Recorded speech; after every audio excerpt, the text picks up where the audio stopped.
வெற்றியின் பயணம். மீட்பு தரும் இயேசுவின் சிலுவை சாவினை நினைவு கூறுகின்ற புனிதமான நாட்களில் நாம் சிலுவையை பார்த்து சிந்திக்கவும் ஜெபிக்கவும் அழைக்கும் இத்தவக்காலம் நம் வரலாற்று நாயகனை நினைவு கூறும் பொன்னாள்.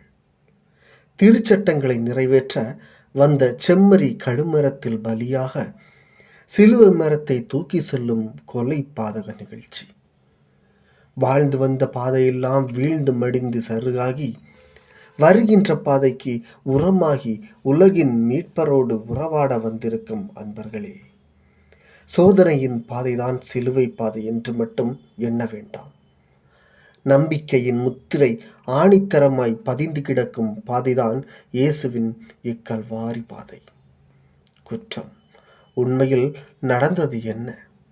இயேசுவின் கொலையின் பின்னணி தகவல்கள் என்ற விளம்பரத்தோடு ஒளிபரப்பாக இருக்கும் மெகா தொடர் அல்ல இது.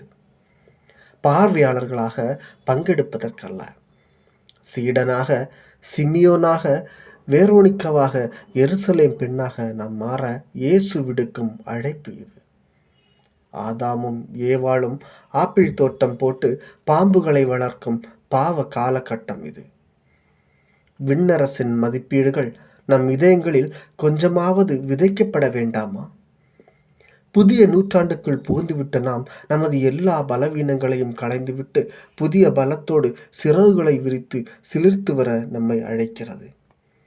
நீ எப்படி வேண்டுமானாலும் வாழ்ந்து கொள், ஆனால் எதற்காக வாழ்கிறாய் என்பதை மட்டும் சிந்தி என்று கூறும் சிலுவை நாயகன் இயேசுவின் கொலைக்கு சாட்சிகளாய் வாழ்ந்து காட்ட இச்சிலுவை பாதையில் பக்தியோடு பங்கேற்போம், மனமாற்றம் பெறுவோம்.